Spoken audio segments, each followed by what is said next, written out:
I had a major birthday. One of those years when you take stock of if you're where you want to be.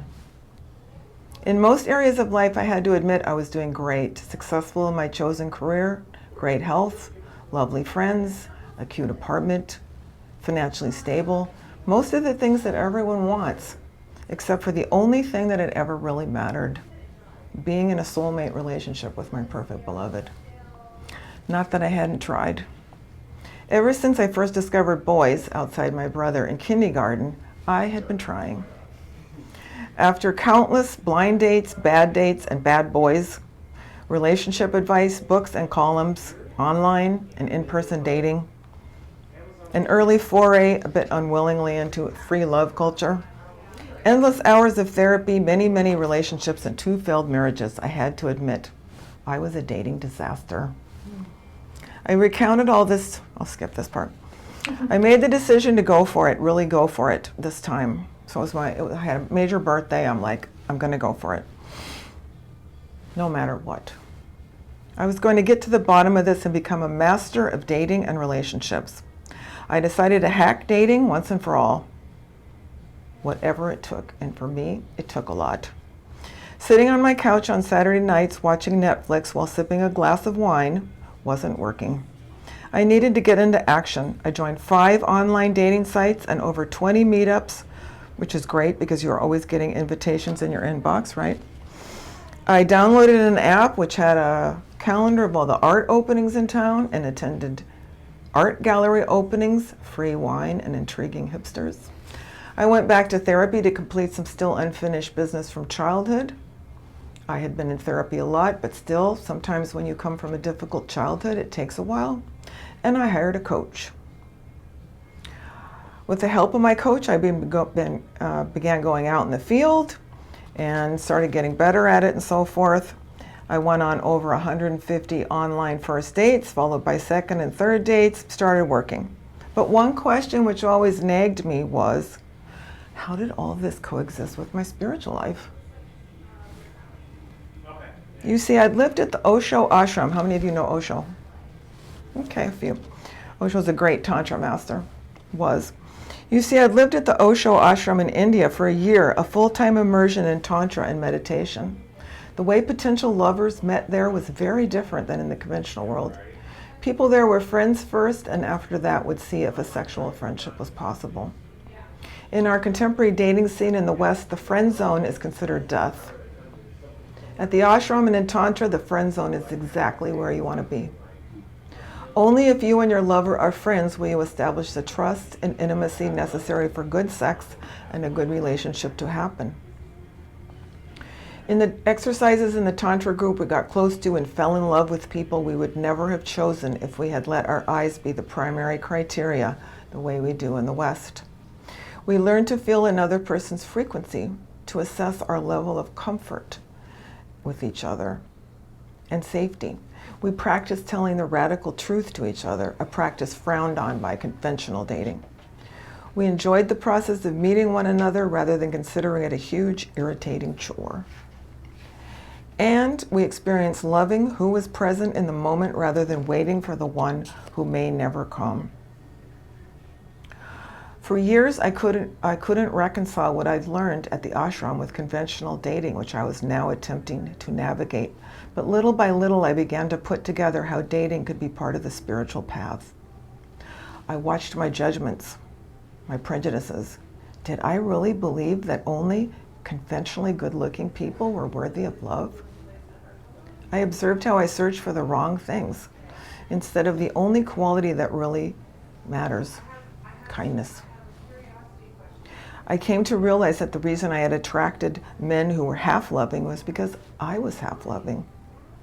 I painfully accepted the common denominator of my relationship problems with me. And if I wanted to meet a man who was truly loving, I would have to evolve beyond being unloving towards the men I was meeting or even meeting online. So let me just take a break here and say that Tantra, as most people know it, is what draws people in. It's about sex. And most people think it means let's put it this way. I'm kind of embarrassed to tell my family that I do Tantra because they think it's all that weird stuff.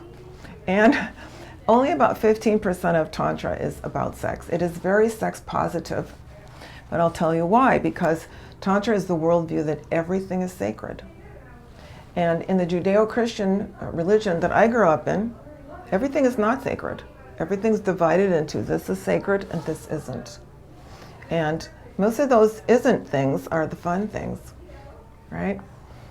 So all of us grow up with this split, even if we didn't grow up going to church or Sunday school or synagogue or whatever we might not have grown up in. We're still seeped in a culture that sees sex as kind of nasty, kind of dirty. Even though sex is everywhere, it's always kind of kinky or nothing wrong with all of that.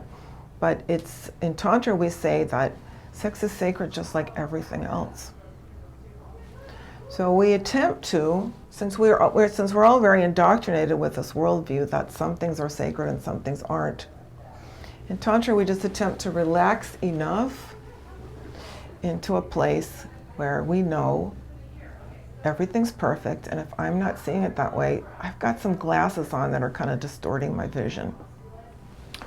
Now, most of us, I'll ask you if you've had such an experience, but most of us have had, especially people who would come to a shop like this, most of us have had an experience where for a moment we felt like we experienced everything was perfect. We call this a peak experience. So maybe you hiked up Runyon and you're up at the top and you're full of endorphins and you're looking out at the view and you're like, oh my God, everything's perfect. Anybody had this experience? Okay? Or some people have it through sex or through psychedelic drugs or through dancing or something. In a Tantra we say, that's a glimpse of the reality. And any time that I'm not seeing things as perfect, I'm like, am I in a bad mood? Am I grumpy? Did I eat something wrong? Am I indoctrinated to see things as not sacred? And yes, of course we are. So it's a constant, Tantra is a constant practice of relaxing into the perfection of this moment. So there's mindfulness involved. Because if we just, this morning I said to Greg, I'm having a little grumpy thing. So I was reading the news, I was telling him everything that was wrong. And that's what we do when we watch the news, right? Because the news is set up to remind us of what's wrong. And I don't really know why it's right that people are getting mass murdered, but I trust that there's some kind of higher purpose, because I don't get it. But in Tantra, we would say there's some kind of higher order going on. Also in Tantra, the body is sacred. And this culture we live in really splits us off at the neck, saying, this down here is kind of a problem. We don't have the right abs, we're not the right weight, we're not fit enough. This body has aches and pains, it ages, I don't really like it. And in Tantra, we try to drop our awareness down into our bodies so that we can experience how perfect it is. Becoming embodied is part of Tantra.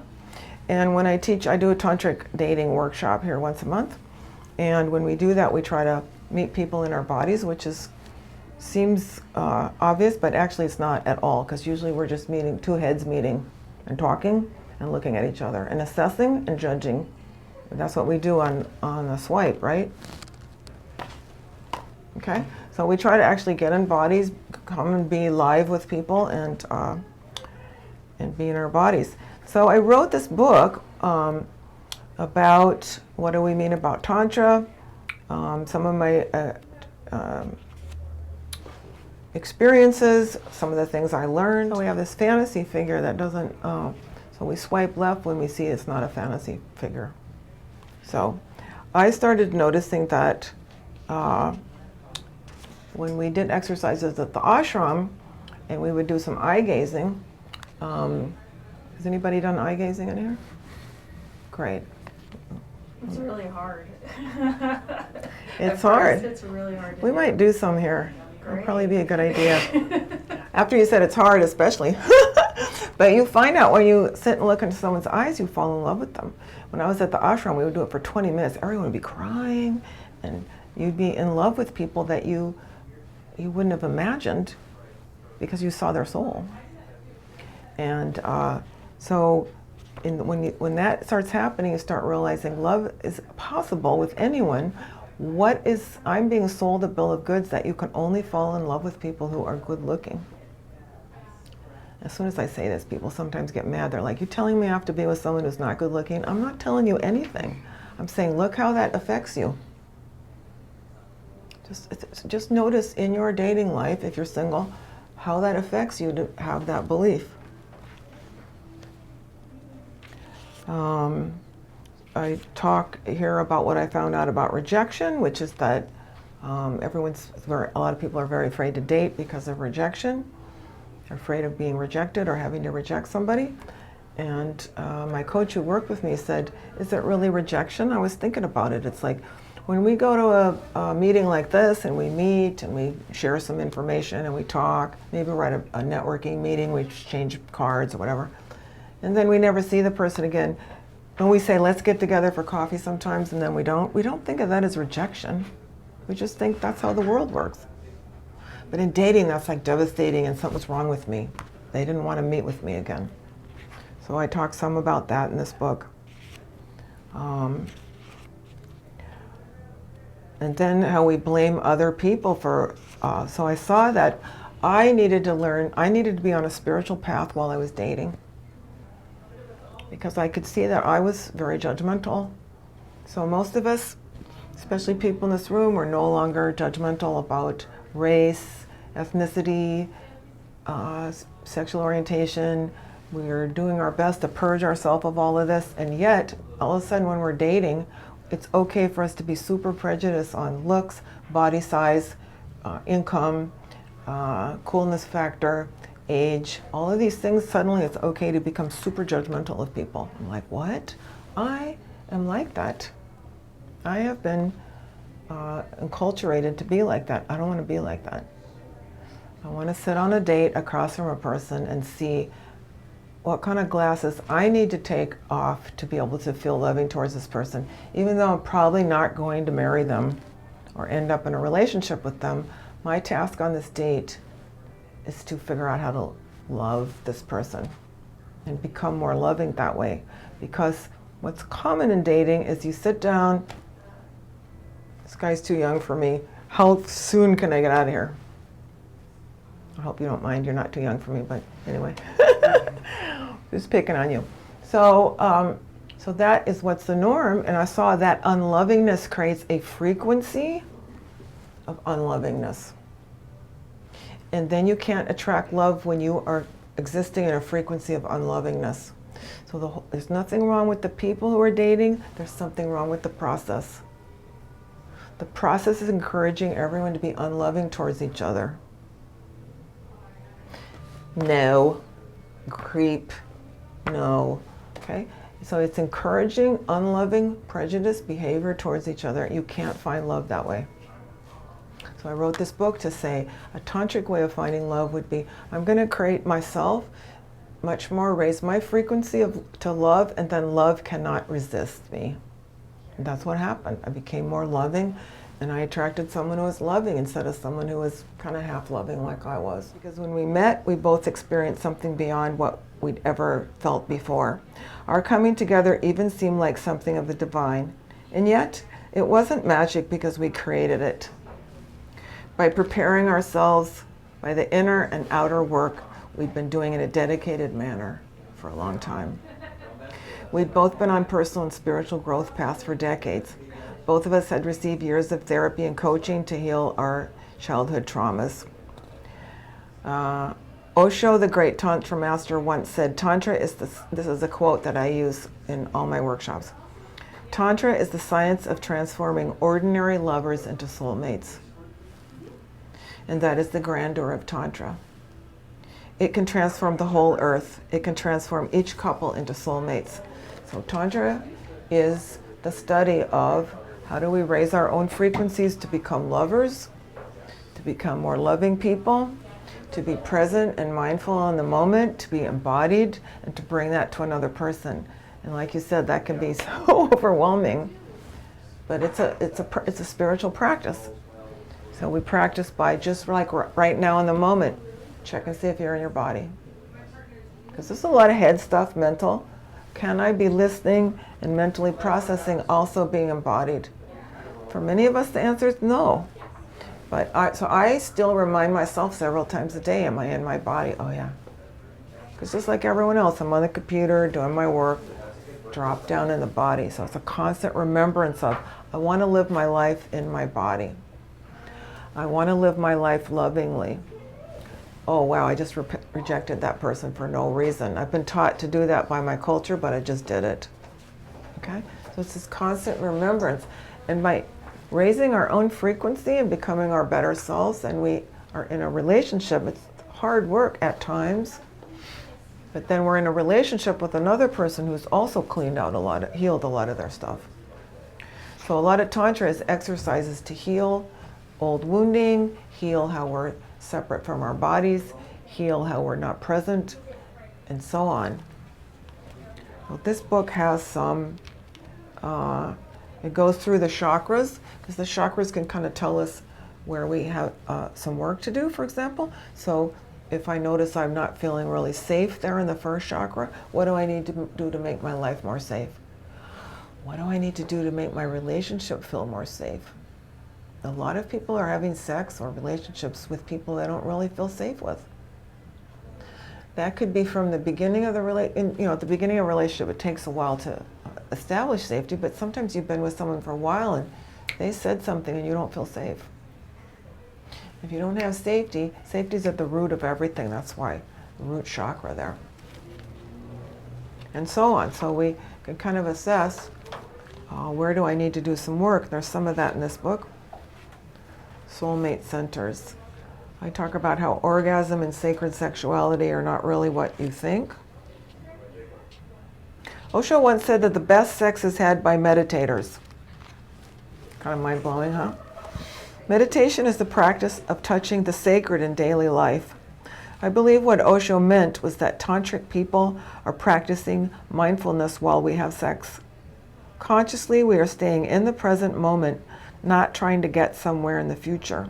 We're not thinking about lunch or the news or multiplication tables, which is what they teach men so they won't come so quickly. Thanks, guys, for doing that, but we'd really rather have your presence. We're not trying to get to orgasm. We're too busy enjoying the present moment. Just to touch each other's hands mindfully is making love. When you are fully embodied as you touch another's flesh, you can notice when you aren't present or when you are spacing out. As a practice, you can remind yourself to stay present as much as possible and bring that to lovemaking. Always you come back to the present moment with full awareness as we do in meditation.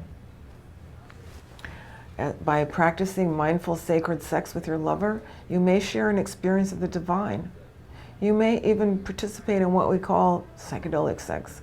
It all depends on letting go of what the conventional culture has taught you about unloving mechanical sex and bring heart, love, and meditation to lovemaking, plus a sense of worshiping your beloved as a god or goddess. Some of the ancient tantrics would do these fantasies of seeing their lover as maybe Shiva, who's blue, or Durga, who's riding a tiger, and they would see this because those were the images from their culture. But we can just do that with when we eye gaze. We can feel another person's divinity. When Nicole gets back, we'll do an eye gaze. And then when you're making love, you can practice that. Oh, I see your divinity in your eyes. I feel it in my heart. The divine spark. So you know, you guys have done this namaste. Who knows what that means? What does that mean? Isn't it the light in me, see the light? Yeah. I honor you. I honor you. The light in me sees the light in you. The divine in me sees the divine in you. So I'm seeing my own divinity, my own light, and I'm seeing your light, and I'm honoring it. Okay?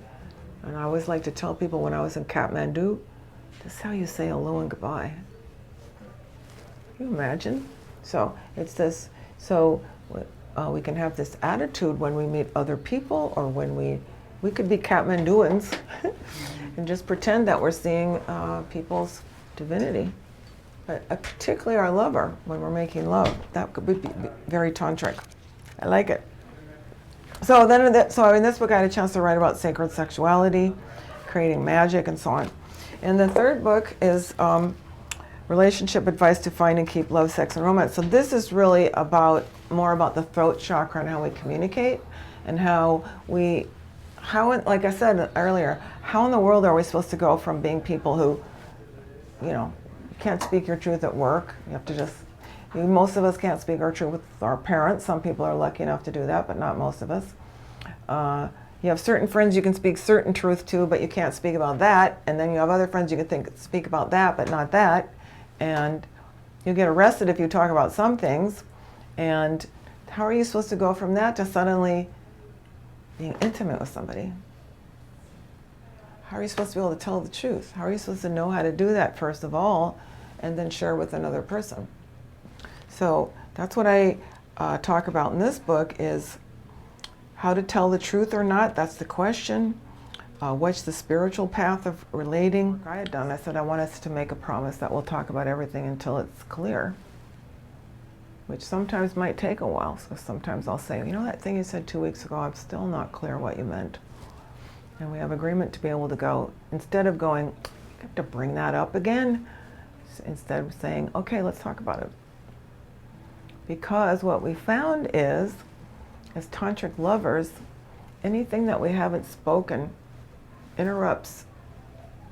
It's not the main thing, but in terms of tantric sex, one reason tantric sex is so good and so famous is because you don't have all that baggage. And if we had a fight this morning and we're trying to go to bed at night and we're still upset about that, somebody's not going to be in the mood to make love. I don't feel like it. I gotta wash my hair, I'm too tired. Because you're still carrying resentment from that thing. And that could be from something this morning, it could be from something 2 weeks ago, it could be something from years ago. And all of that unspoken stuff is in the way of you being able to be in love. So I put some exercises in here to be able to start learning how, you guys are probably working on this already, how do we tell the total truth? How do we make sure it's finished so it's not in the space?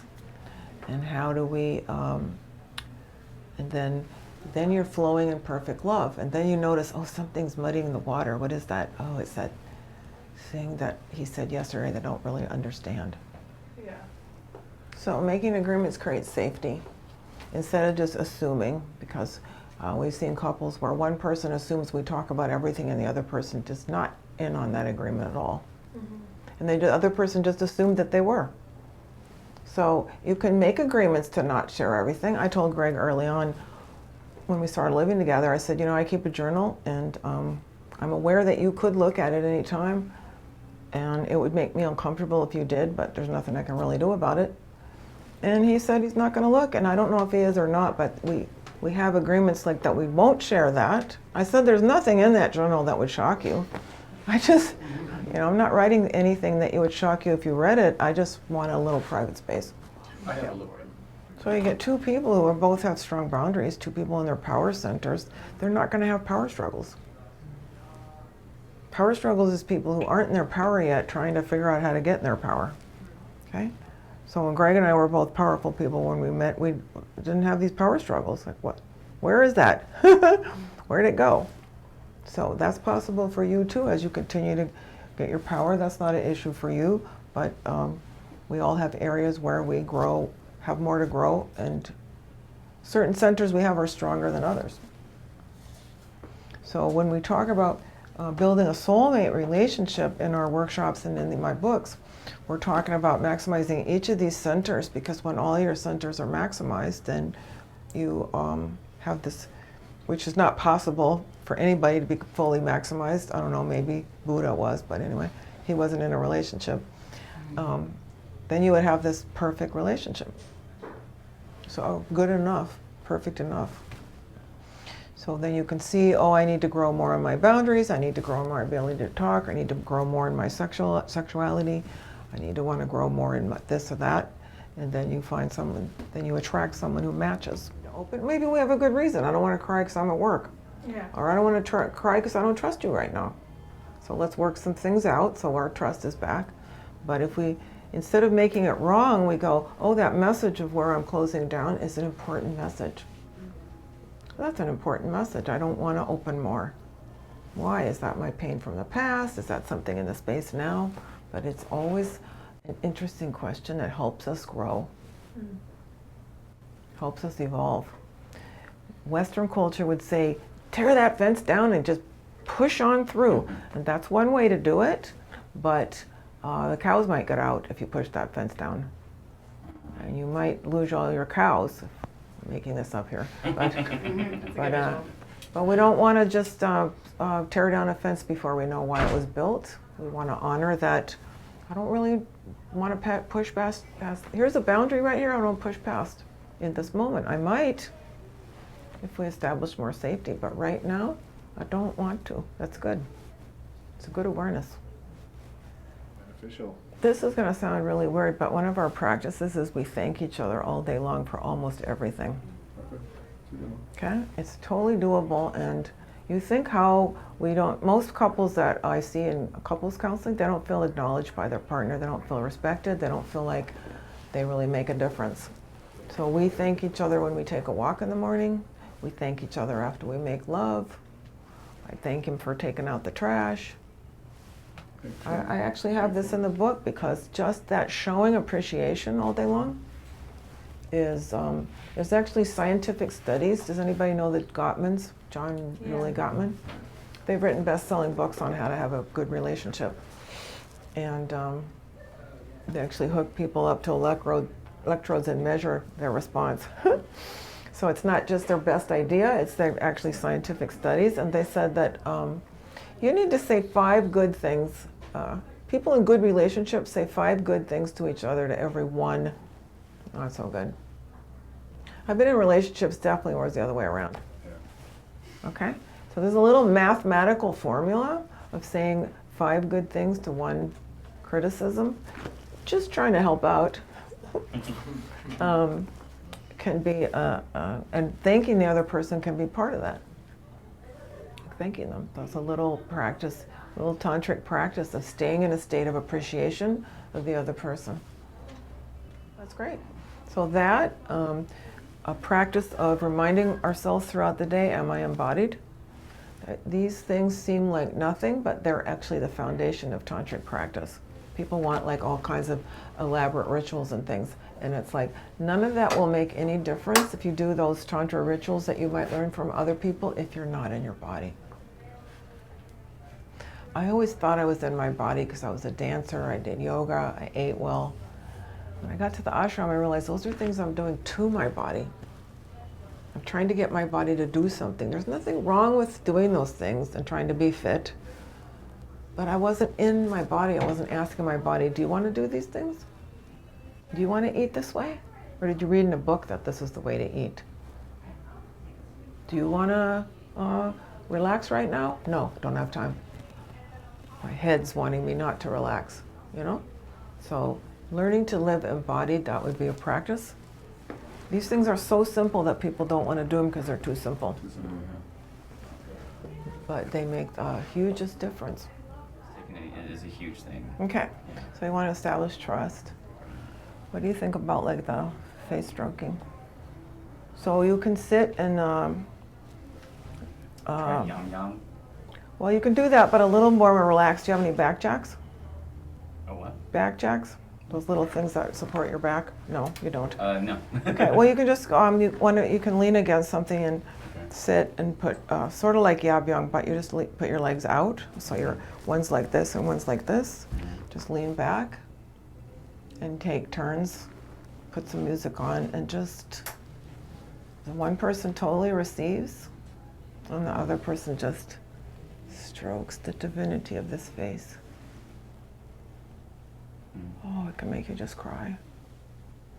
You just look at the love, but how beautiful your beloved is, and you just receive their tender touch. This so tender. Most women want to be touched, and most men, actually, men aren't allowed to feel it even more than women, but most people are starving for tender touch. And most sex in the West is like, let's turn each other on so we can get the big bang, right? So if you just take some time to, we're not going to go any further, we're just, you can trust my touch. And just get into that place where you can trust that touch. Does that seem like something you might want to do? 100%, yeah. Yeah. Okay, it's beautiful. I recommend that to everyone. If you take 10 minutes, it could take a long time to just, because like you see in this eye gazing exercise, if you really let yourself feel the other person's divinity, you just become overcome with that. God is here, you know? It's like it's so amazing, and this other human being between us, this divine flow of energy. And when you're just softly stroking this person's being, and then you can ask them, is it okay if I go down to your shoulders? But you're not getting sexual at this point. You're just establishing that my touch is safe. And I can receive your touch. And then we notice, as you brought up, oh, I'm a little bit scared of this. Well, notice my body's tensing up a little bit from this tender touch. This is a very tantric thing to, how can I relax a little bit more and receive that a little bit more? How can I, and tantric touch is, I have an article in my first book that says the quickest way to tantric sex, the quickest route to tantric sex is by doing everything half as slow. Just do what you would normally do, just do it half as fast. I never remember if that's half as fast or half as slow. Just slow down till half of the rate you usually do it at. There's so much more, but if you don't have the trust, none of that other stuff that you might learn about Tantra will matter. If you're not embodied, if you haven't established trust with your partner, if you don't have good boundaries. So again, we work from the bottom chakras up. Okay.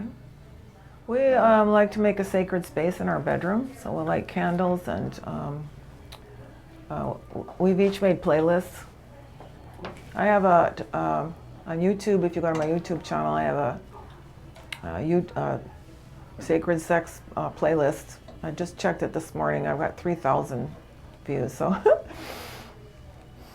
if you want to use that or make your own, I have one on Spotify also. So we like to have some music that is encouraging of trust and safety. Candles. We've invested in some beautiful sheets that we like the feeling of. You just make your bedroom into a sacred palace.